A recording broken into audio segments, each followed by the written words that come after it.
మొన్న సబిత గారు, నేను, కోవా లక్ష్మి గారు, వికారాబాద్ మాజీ ఎమ్మెల్యే గారు, మేమందరం కూడా పరిగి పోలీస్ స్టేషన్లో లఘుచర్ల రైతులందరినీ పెట్టారు అంటే పరామర్శించడానికి వెళ్ళడం జరిగింది. నిజంగా వాళ్ళు చెబుతూ ఉంటే మా కళ్ళల్లో నీళ్ళు వచ్చాయి. రాత్రికి రాత్రి వాళ్ళని తీసుకొచ్చి మరి 50 మందిని తీసుకొస్తే మరి అక్కడ ఉన్నటువంటి కొంతమంది కాంగ్రెస్ నాయకులు చూపించిన వాళ్ళనేమో బయటికి పంపించారు, కొంతమందిని మాత్రమే బీఆర్ఎస్ మీటింగ్లో పోతారు లేదంటే అక్కడ ఉండేటటువంటి నాయకులతో పాటు ఉంటారు అనుకున్న వాళ్ళని కావాలని నిర్బంధించి మరి అక్కడ కనీసం దాడి జరిగిన దగ్గర ఉన్నారా లేరా, అసలు దాడి జరిగిందో లేదో కూడా తెలుస్తలేదు. ఎందుకంటే ఇందాక అక్కన్నారు కలెక్టర్ గారే స్వయంగా నా మీద ఎటువంటి దాడి జరగలేదు అనేసి ఆయన నోటెమ్మటే వచ్చినప్పటికీ మరి అమాయకుల్ని తీసుకెళ్ళి ఈరోజు పోలీస్ స్టేషన్లో ఉంచడం జరిగింది. బయటకు వచ్చి వాళ్ళ కుటుంబ సభ్యులతో మాట్లాడే ప్రయత్నం చేస్తే మరి ఆ పోలీస్ స్టేషన్లో ఐటీఐ స్టూడెంట్ ఒక అతను ఉండే, అక్కడ నాకు అసలు ఏమీ తెలియదు, నేను కాలేజ్ నుంచి వచ్చి అక్కడ నిలబడితే నన్ను తీసుకొచ్చేసి జైల్లో పెట్టారు అనేసి. గర్భిణి ప్రవీణ్ అనేటటువంటి ఒక అతను, అక్కడ నిండు నెలల గర్భిణి నా భార్య, నన్ను కొట్టారు, నేను అసలు అక్కడ దాడి జరిగిన చోట లేను, మరి వాళ్లకు అన్ని చోట్ల మరి మీడియా తీసినటువంటి వీడియోలు కావచ్చు వాటన్నిటిలో చూస్తే ఎవరున్నారు ఎవరు లేరు అనేది తెలుస్తుంది కదా. అయినా కూడా అన్యాయంగా మమ్మల్ని తీసుకొచ్చి బాగా కొట్టారక్క, కొట్టినట్టుగా మళ్ళీ ఎవరన్నా వచ్చి అడిగినప్పుడు చెప్తే మళ్ళొక రౌండ్ మీకు వేస్తామనేసి బెదిరించారక్క అనేసి వాళ్ళు చెప్పడం. బయటకు వచ్చి మహిళలతో మాట్లాడే ప్రయత్నం చేస్తే వాళ్ళు మీడియా ముందుకు వచ్చి కూడా వాళ్ళతో ఏం జరిగిందో చెప్పుకోలేనటువంటి పరిస్థితిలో వాళ్ళు ఉన్నారు. రాత్రికి రాత్రి 50-100 మంది వరకు వాళ్ళ ఇళ్ళ మీద పడి మహిళల్ని ఎక్కడ పడితే అక్కడ ముట్టుకొని ప్లేస్లో ముట్టుకొని వాళ్ళని నెట్టి గర్భిణీ మహిళని కూడా చూడకుండా వెంటబడుతూ ఉంటే మరి అరాచకంగా వాళ్ళతో ప్రవర్తించి ఈరోజు వాళ్ళ భర్తల్ని వాళ్ళ బిడ్డల్ని లాక్కొని వెళ్ళిపోయినటువంటి పరిస్థితి. మేము మహిళలం కాబట్టి మేము పోతే వాళ్ళు చెప్పుకొని ఏడ్చినటువంటి సందర్భాలు ఉన్నాయి.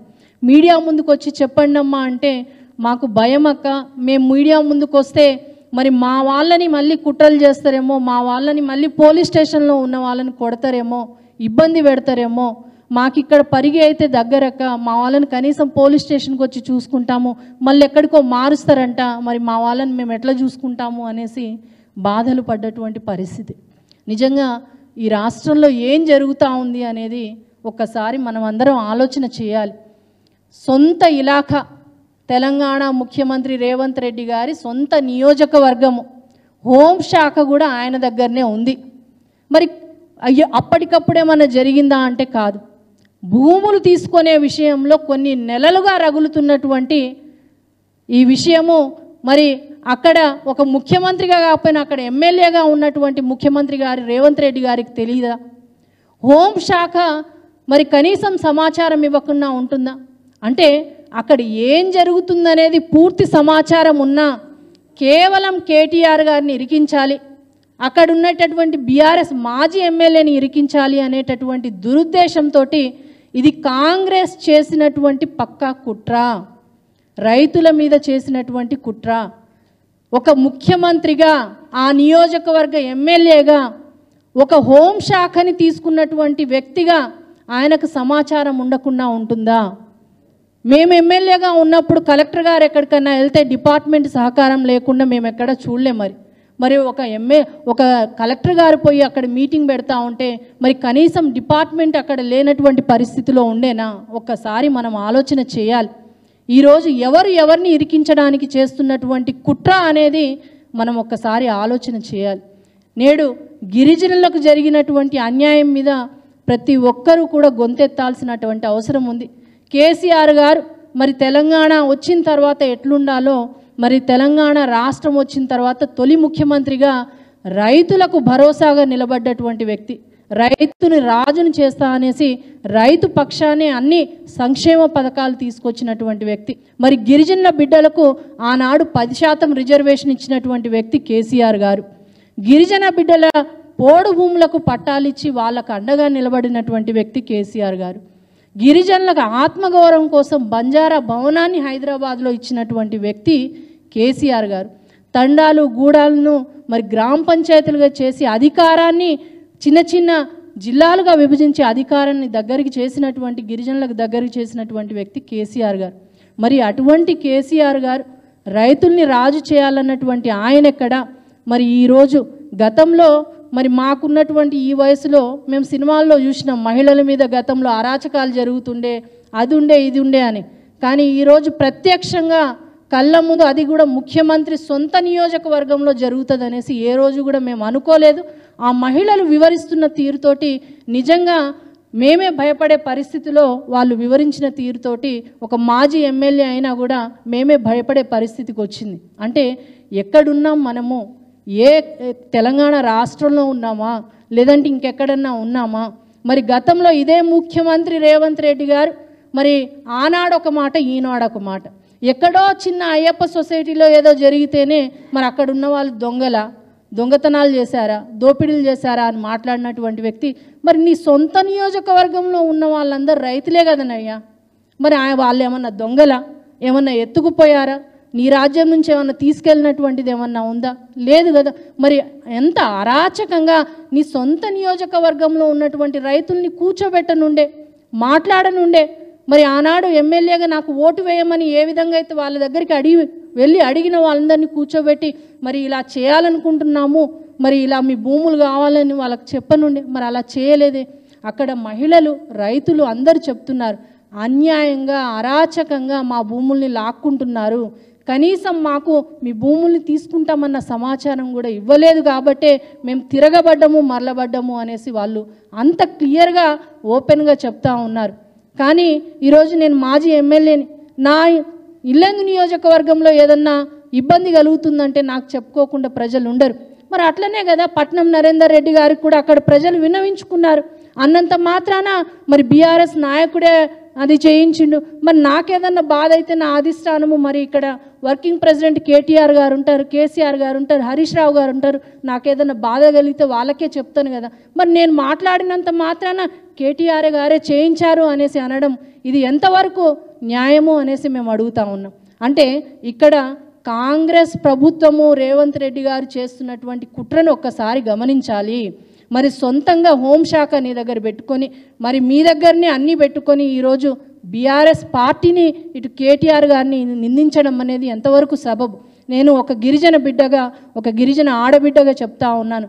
ఆజ్ గ్వార్ భాయ్ ఉందని సేన రామ్ ఆజ్ ఈరోజు అధికారంలో ఉంది కాంగ్రెస్ పార్టీ అంటే అది గిరిజన బిడ్డల దయాదాక్షిణ్యం మీదనే. ఈరోజు అటు మరి గూడాల్లో తండాల్లో ఒక్కసారి చూడాలి.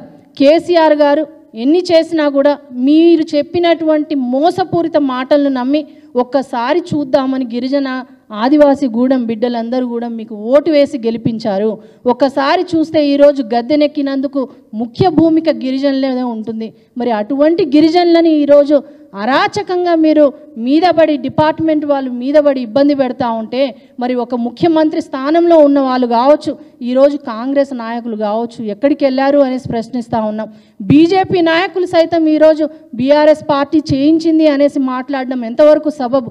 అక్కడ గిరిజనుల మీద అన్యాయం జరుగుతూ ఉండే దాన్ని ఖండించే పరిస్థితిలో మీరు లేకపోగా ఈరోజు కేటీఆర్ గారిని, హరీష్ రావు గారిని, మరి అక్కడ ఉన్నటువంటి మాజీ ఎమ్మెల్యే నరేందర్ రెడ్డి గారిని నిందిస్తూ ఉన్నారు. మరి ఒక గిరిజన ఆడబిడ్డగా आज ग्वार भाइयों ने सेन हाथ जोड़न तमें सेन विनती करीचु तमसे ताने वोटे घाले तो आज कांग्रेस प्रभुत्व में रेवंत रेड्डी मुख्यमंत्री है वो तो बैठो आज मैं एमएलए गारजन मन कतराय को आदमी पूछे आज गिरिजन रिजर्वेशन सजवन नियोजकवर्गालच कोनी अज्जी 10 नियोजकवर्गाल ग्वार भाई लंबाड़ बंजारा सोदर तलसलो तो गेल्चो तुम्हारी ऐक्यता छेनी जना तमहनु एरेचोगे ताने लपनी आज पार्टीलु रह जाव नायकुलु रह जाव लपनी आज ये गिरिजन बिड्डले पर जरगरी जोन दाड़िन तम से तानी खंडिंचुनु आज भारत देश व्याप्तंगा एक बोली एक ग्वार एक बोली थी अपन राचा आज गिरिजन बिड्ड लगिचर्लमा से बरकारे महिलाल से माउन जरिगिर जाऊन बाधा आज ग्वारेर संघाలు కథ చొకో आज ఆదివాసీ గిరిజన సంఘాలన్నీ కూడా మరి దీన్ని నిలదీయాల్సినటువంటి అవసరం ఉంది మీ తమ్సే తాణిన్ आज గిరిజన సంఘాలు సే తాణిన్ आज लघुचरल जाताणिन तम से ताणिन ओतेरे ग्वार भाई उन सेना धैर्य देणो आज से गांव छोड़ देताणि भारत हासेर परिस्थिति छ గతంలో భయపడిపోయేటోళ్ళేమో కానీ ఈ రోజు కాంగ్రెస్ ప్రభుత్వంలో సొంత ముఖ్యమంత్రి ఇలాకాలోనే భయపడి ఊర్లు వదిలిపెట్టి వెళ్ళిపోయేటటువంటి పరిస్థితిలో ఈ రోజు తెలంగాణ ప్రజలు ఉన్నారు అనేసి అంటే ఓమా గ్వార్ భాయ్ చమకన్ धांजार चगतो आज वोटे घालनो उन मोटो करनो आज परन आपण जम्मी कोसरे तक एवढी जारेचा आज ऐक्यंगा పోరాడేటటువంటి అవసరం అవకాశం आपण आईचं तम सेत आणि ऐक्यता तरेत आणि आज गिरिजन बिड्डले पर जरगरी जाऊन प्रति दाड़ीने खंडिंचन आपण हमसे तेलंगाणा राष्ट्र प्रजल से तमाला सगेताने उन अंडदंडल देर तम से कदल्नो के ताणे आपण से ऐक्यंगा పోరాడనో के ताणे అలాగే తెలంగాణ మేధావులందరికీ కూడా అక్క వినతి చేశారు మేము కూడా వినతి చేస్తా ఉన్నాం బీఆర్ఎస్ పార్టీగా మరి గిరిజనుల పట్ల జరిగినటువంటి దాడి కావచ్చు ప్రజల పట్ల జరిగేటటువంటి ఏ దాడికైనా సరే మరి మేము ఉన్నాము అనేసి ఈ కాంగ్రెస్ ప్రభుత్వం చేస్తున్న అరాచకాలను ఖండించడానికి ప్రజల పక్షాన్ని నిలబడడానికి బీఆర్ఎస్ పార్టీ ఎప్పటికీ ఉంటుంది అయినా సరే తెలంగాణ మేధావులందరూ కూడా గమనించాలి ఈ రోజు మరి ఇచ్చినటువంటి హామీల్ని మరిచారు రైతులందర్నీ కూడా రోడ్డు నేశారు పండినటువంటి పంటను కొనే పరిస్థితి లేదు కానీ గిరిజనుల దగ్గర ఉన్నటువంటి భూముల్ని లాక్కునే కాడికి దిగజారింది కాంగ్రెస్ ప్రభుత్వము ఖచ్చితంగా ఒక గిరిజన బిడ్డగా బీఆర్ఎస్ పార్టీ మాజీ ఎమ్మెల్యేగా మరి బీఆర్ఎస్ మహిళా నాయకురాలుగా కూడా ఖండిస్తా ఉన్నాను అలాగే మహిళలందరికీ కూడా భరోసాని ఇస్తా ఉన్నాము బీఆర్ఎస్ పార్టీ ఎవరైతే అక్రమంగా అరెస్టులు చేశారో మీ కుటుంబ సభ్యులందరికీ కూడా అండగా నిలబడుతుంది మీకు బెయిల్ వచ్చేంత వరకు కూడా బీఆర్ఎస్ పార్టీ మా కేటీఆర్ గారు మా నాయకులందరూ కూడా పోరాడడానికి సిద్ధంగా ఉన్నారు మేమందరం కూడా మీతో ఉంటాము आज ग्वार भाई सेना हम अंडगा राचागे ताने तमें सेना हाथ जोड़न मरोकसारी विनती करिचु धन्यवाद।